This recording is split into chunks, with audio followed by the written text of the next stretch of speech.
Bonjour à tous. Macron vient à l'instant de terminer son très long, très laborieux discours sur l'Europe à la Sorbonne. Un discours vicieux, dangereux pour noyer la France. Vraiment, pour noyer la France, pour faire le hold-up sur la nation France. Je vais y revenir, alors je vais suivre l'ordre de son discours. J'ai tout noté, j'ai des pages de notes, mais vous allez voir, j'ai synthétisé l'essentiel. On va comprendre ce qu'il veut, où il veut aller, et donc ce qu'il faut faire en face. On peut quand même remarquer, et c'est le seul point où je lui donnerai raison, ce qui n'arrive jamais ou très rarement, vous l'aurez remarqué, c'est qu'il a par trois fois dans ce discours triomphé sur le renoncement de ses adversaires désignés. Il pensait, je pense très fortement, au RN, LFI ou Reconquête, qui ont, dit-il, renoncé à vouloir sortir de l'Union européenne et de l'euro. Et il a présenté ça comme une victoire des européistes. Et malheureusement, là-dessus, on ne peut pas lui donner tort, même si elle est temporaire. Et nous, on n'a pas renoncé, au contraire. On est plus convaincus que jamais du Frexit, de sa nécessité absolue. Et surtout après ce discours, bien sûr, je vais vous expliquer tout ça. On va parler d'agriculture, de censure, d'épargne, obsession, d'économie d'immigration, d'élargissement, de défense, d'armée européenne, de chantage, d'avenir de France. Merci de partager cette vidéo, cette analyse que je fais très rapidement parce que je veux absolument tout de suite donner la contre-offensive. Donc c'est important de la partager. Pour cela, de vous abonner à cette chaîne YouTube, vous vous réabonnez. Si vous avez été désabonné par YouTube, à vous de vérifier. Il suffit de cliquer pour cela sur s'abonner en dessous. Le petit bouton s'abonner, c'est un clic, c'est gratuit. Vous êtes abonné à la chaîne et grâce à vous, grâce à cet abonnement, les vidéos seront mieux diffusées par YouTube et on va toucher des personnes qui vont nous découvrir. Donc comprenez l'intérêt énorme d'être abonné à la chaîne et je vous en remercie par avance plutôt que de ne pas l'être. C'est un petit clic pour vous, c'est vraiment un clic, c'est gratuit. Vous n'avez peut-être jamais fait cet effort ou vous n'êtes pas réabonné, vous avez été désabonné, faites-le peut-être aujourd'hui. On se retrouve en direct ce vendredi 26 avril à 19h sur cette chaîne. Je prends toutes vos questions que je vais découvrir en direct et on regarde toute l'actualité française et mondiale, les européennes et tout le reste, ensemble, la plus explosive, ensemble en direct. Soyez là à 19h ce vendredi 26 avril sur cette chaîne. Soyez également en grande manif nationale pour la paix ce samedi 27 avril, rendez-vous 14h. Alors ça, juste à côté de la place du Palais Royal, c'est place Colette. Comme la dernière fois pour ceux qui y étaient. Ramenez du monde, soyez là, c'est sécurisé, c'est pour la paix. C'est plus important que jamais, vous allez voir, Macron en a parlé dans ce discours avec des dingueries sur la Russie, tout ça, on va en parler, sur l'Ukraine. Ce samedi 27 avril, 14h, rendez-vous place Colette, juste à côté de place du Palais Royal, à 10 mètres. Soyez là. Il y aura Jean-Frédéric Poisson qui prendra la parole, Romain Bessonnet, secrétaire général du Cercle Aristote, Marc Doyer, Myriam Palomba et d'autres, et moi-même, bien sûr. Et puis le 2 mai, jeudi 2 mai à 19h, grosse réunion publique en Charente à Chassors. Il y a le lien d'inscription pour les européennes. Il y aura Myriam Palomba qui va m'accompagner d'ailleurs. En lien sous la vidéo en description, inscrivez-vous pour Chassors. C'est très important de s'inscrire. Je compte sur vous le jeudi 2 mai à 19h. Et je vous demande si vous êtes d'accord avec ce que je vais dire là sur le Frexit. Adhérez, réadhérez, venez aux patriotes pour la liberté, la souveraineté, le Frexit, la paix, la dignité, nos belles valeurs. Tous les liens pour adhérer, ou faites un don de soutien au mouvement pour nous aider à financer les européennes et tout le reste. Tous les liens pour faire tout ça sont sous la vidéo en description dès maintenant ou sur notre site les-patriotes.fr. C'est extrêmement important, j'y reviens en fin de vidéo. On y va. D'abord, Macron a commencé son discours sur l'Europe à la Sorbonne 7 ans plus tard. Il avait fait son discours de début de mandat, de premier mandat en 2017 là-bas, où il avait commencé à parler de souveraineté européenne, cette escroquerie. Et il a fait ce discours-là, qui est un discours d'abord, il faut le souligner, de campagne européenne, pour leur candidate Valérie Ayé. Donc ça devrait normalement entrer dans les comptes de campagne de la candidate si on était une vraie démocratie et ça devrait décompter du temps de parole médiatique. Mais ça ne l'est pas parce qu'il se cache évidemment derrière sa fonction de président de la République et surtout parce que nous ne sommes pas une démocratie et qu'il n'y a aucune autorité de contrôle en France, que l'Arcom ne fait absolument pas son boulot et que d'ailleurs les législateurs ne souhaitent pas que l'Arcom fasse son boulot. Comme ça, les choses sont claires. Donc c'est d'abord de la grosse propagande. Alors on va entrer dans le discours. Il commence par un gros mensonge. Je cite Macron. Plus personne n'ose tellement proposer des sorties ni de l'Union européenne ni de l'euro, dit-il pour la France.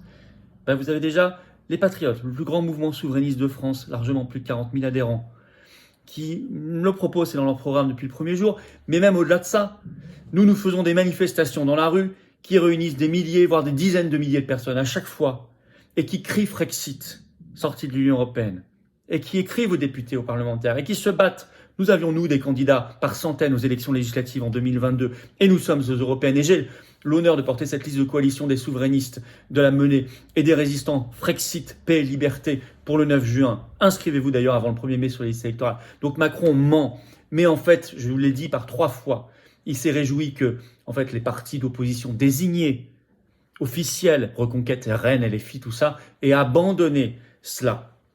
Et ça, c'est de leur faute à eux. Alors, la tonalité générale du discours, d'abord, où est la France? Le mot France a dû être prononcé 3 fois au maximum, et encore souvent pour dénigrer. Il a parlé sans arrêt d'Europe, d'Européens, d'Européennes, en Européen, souveraineté européenne, notre Europe, une petite dimension affective, notre Europe qu'il n'utilise jamais pour la France. Donc là, on voit la trahison totale. C'était long et ennuyeux sur la forme, on aurait dit un discours non pas de chef d'État, mais de commissaire européen, voire de consultant McKinsey. Honnêtement. Et c'était trop long, parfois très technique, pas du tout au niveau d'un chef d'État. Mais quand vous avez perdu la souveraineté, forcément, ça donne des discours de consultants à la fin. Faut pas s'étonner. On est loin des grands discours historiques ou des grands chefs d'État. Je me suis dit vraiment en y réfléchissant, en parlant, j'ai écouté tout ce qu'il a dit. Qu'aurait dit de différent un Jordan Bardella, une Marion Maréchal, un Bellamy, etc. Honnêtement, pas grand-chose. Mais vraiment, si vous êtes honnête, si vous dépoussiérez les scories de campagne qui servent à rien, mais le fond des discours réellement, des programmes et des propositions politiques, ils n'auraient pas dit grand-chose de différent. Je suis désolé de devoir le reconnaître, c'est comme ça. Réfléchissez-y avant de voter le 9 juin. Il n'y a qu'un seul tour et c'est la proportionnelle. Vous aurez des élus, il n'y a pas d'histoire de vote utile ou de gagnant aux européennes.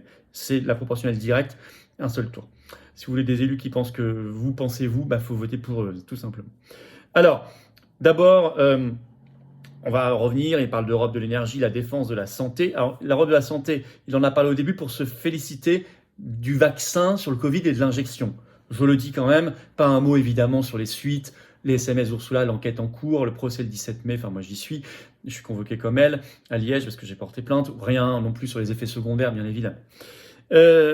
Cet aveu incroyable, dès le début, il déclare, je cite, écoutez bien Macron, je cite mot pour mot, « Il n'y a pas de souveraineté s'il n'y a pas de frontières », justifiant bien sûr les frontières européennes. Donc il reconnaît qu'il n'y a pas de souveraineté française, puisqu'on a supprimé nos frontières avec Schengen. Que moi je souhaite qu'on quitte, pour retrouver les frontières nationales. Il n'y a pas de souveraineté s'il n'y a pas de frontières. Emmanuel Macron aveu ce 25 avril 2024. Voilà. Alors, l'élargissement à fond pour, ça c'est toujours dans l'introduction, je cite, l'Ukraine et la Moldavie ont vocation à rejoindre l'Union européenne le moment venu, comme les Balkans occidentaux. Alors, d'abord, il annonce la grande bascule, je reprends son terme, et il va la justifier. Il va le justifier par des craintes et des peurs. C'est toujours la même chose. La gouvernance euromondialiste, elle se fait par la peur. Et c'est pour ça qu'il ne faut pas avoir peur pour vous justifier ensuite le grand saut vers l'État européen. Alors, quelle est cette base de justification dans le discours de Macron ce jour à la Sorbonne? Il dit la bataille n'est pas encore gagnée. En fait, ça n'est jamais gagné. Ça n'est jamais gagné. Il faut toujours aller plus loin. Il dit il y a un risque, je cite, inédit d'être fragilisé, voire relégué la prochaine décennie. Et cette phrase, notre Europe aujourd'hui est mortelle, elle peut mourir, cela dépend de nos choix, il faut les faire maintenant. C'est maintenant que se joue la question de la paix et de la guerre sur le continent. Nous sommes au moment de bascule, dit-il. Nous ne sommes pas encore à l'échelle. Donc vous voyez, on peut mourir. Alors d'abord, moi je pense qu'il y a un lapsus là-dedans. Notre Europe est mortelle, il veut dire... Donc l'Union européenne peut mourir, mais moi j'entends aussi, elle est mortelle pour les États-nations, elle est mortelle pour la France, elle est mortelle pour les peuples et pour nous. Oui, il y a les deux sens. Par ailleurs, qu'elle aveu, ça fait 50 ans, 60 ans, 70 ans, et de manière très accélérée depuis une vingtaine d'années qu'on nous balance dans ce projet européiste, pour nous dire il va nous rendre plus forts, plus beaux, plus grands, plus puissants et tout, et aujourd'hui il vient nous dire en disant dans quelques années on sera peut-être mort. Quel aveu d'échec! Mais tout ça, la peur pour essayer de justifier l'injustifiable. Alors, autre argument de peur, il nous cite, je cite, la Russie et l'Iran, ça change tout. Donc comme il y a la Russie et l'Iran, les grands méchants, l'axe du mal, diraient les États-Unis, il n'est pas loin de le dire lui aussi maintenant, ça change tout, forcément. Donc il dit, il faut prendre, je cite, des décisions stratégiques majeures, assurer des changements de paradigme pour la souveraineté européenne. Alors d'abord, il parle de l'armée européenne, ce qu'il appelle l'Europe puissance. Et vous allez voir qu'il nous parle beaucoup de guerre, d'économie de guerre, etc. Alors qu'on nous a vendu pendant des décennies, l'Europe, c'est la paix. Et alors là, des annonces quand même assez inquiétante et le grand hold-up, je dirais, sur la France, noyer l'armée française, noyer notre défense, noyer notre souveraineté, notre existence de peuple, parce que si on n'a plus de défense et d'armée, il n'y a plus de peuple. Il dit il faut changer d'échelle sur la défense, je cite. Il veut une défense crédible du continent européen, une initiative européenne de défense, en disant mais à côté d'un pilier européen de l'OTAN qui reste essentiel, bien sûr. Donc bien sûr, il défend l'OTAN, que je souhaite aussi quitter. Il dit alors notamment création d'une académie militaire européenne, mise en place d'une force de réaction rapide européenne avec 5000 militaires européens, donc l'embryon d'une armée européenne, et il veut bien sûr une industrie de défense européenne pour produire plus, je cite, en européen, et pour cela il faudra faire un emprunt européen, même modèle que le Covid, vous savez le truc qu'on a balancé 80 milliards, nous Français pour en récupérer 39, on perd 41 milliards, là il veut faire la même chose avec la défense. Il ajoute « Nous poussons à l'économie de guerre, nous restons trop divisés, notre fragmentation est une faiblesse, il faut de la standardisation et il faut s'appuyer sur une diplomatie européenne qui va avec. » Donc tout européaniser, l'industrie de défense, la défense elle-même, l'armée et la diplomatie, alignée bien sûr sur l'OTAN et Washington à la fin, on aura compris, et nous sacrifier alors qu'on a la première industrie de défense et de loin du continent, il faut l'européaniser. La donner aux Allemands en gros, vous aurez compris, ou aux Américains. Avec ces annonces concrètes d'académie militaire et de 5000 hommes pour faire une première force. Et cette déclaration dingue par rapport à la Russie, je cite Macron qui dit « J'assume mes déclarations du 26 février ». Je rappelle que cette déclaration du 26 février, c'est quand il a dit qu'il pouvait possiblement envoyer des troupes en Ukraine. Et cette phrase sur la Russie, face à la Russie, avons-nous des limites ? Non, dit-il. Donc là, on apprend gentiment qu'il veut aller vers la guerre. On ne sait pas, pas de limite des hommes, guerre nucléaire, pas de limite. Et il veut créer un conseil de défense intérieure, je cite, pour gérer les frontières à la place de Schengen et les réseaux sociaux. C'est marrant qu'ils mettent sur le même plan. Vous allez voir en conclusion, il est parti dans un discours dingue de censure et d'identité numérique. Ça, c'est dans quelques minutes. C'est dans la conclusion de son discours. Mais tout ça géré par un conseil de défense intérieure. Ça me fait penser au conseil de défense sanitaire pendant le Covid, qui était couvert par le secret défense pendant 50 ans. Vous voyez l'astuce. Alors ça, c'est la première chose, la première dinguerie. Deuxième, l'économie. Sur l'économie, il veut, je cite, élargir le marché unique à l'énergie, aux télécommunications et aux services financiers. Pourtant, sur l'énergie, on a vu le résultat. Plus on a été dans le marché européen de l'électricité, plus on a fait les directives européennes de libéralisation de l'énergie, plus ça a été la catastrophe. Moins on a eu de services publics, plus ça a été cher pour nous et pour les entreprises et pour les ménages, plus ça a été dramatique. Pourtant, il veut aller plus loin. Et sur les services financiers, en fait, derrière, il a en tête notre épargne. J'y reviens. Alors là, il veut défendre en économie ce qu'il appelle le Made in Europe. Là, je dis la belle affaire pour les travailleurs français de défendre le Made in Europe. La belle affaire pour les ouvriers français, la belle affaire pour les paysans français, la belle affaire pour les ingénieurs français. Parce qu'il veut une production sur le sol européen, d'accord, mais ça se fait déjà. Si vous produisez en Pologne, c'est déjà du Made in Europe. Si vous produisez en Ukraine demain, si l'Ukraine rejoint l'Union européenne, ce sera du Made in Europe. Si vous produisez en Allemagne aujourd'hui, je ne sais pas, en Roumanie, en Bulgarie, etc., c'est déjà du Made in Europe. Mais ce n'est pas du Made in France. Donc ça n'arrange en rien les affaires de l'économie française et des travailleurs français. Au contraire, c'est une incitation à la délocalisation à l'intérieur de l'Union européenne, vers des pays moins chers. Donc vous voyez en quoi ça n'est pas une politique dans l'intérêt de la France. Donc là, Macron, haute trahison. L'énergie, il veut l'Europe de l'atome. Il le veut, il l'a dit, je l'ai dit, élargir le marché unique à l'énergie. Mais ça veut dire qu'on sera encore moins en maîtrise de notre service public de l'énergie, encore moins en maîtrise d'EDF.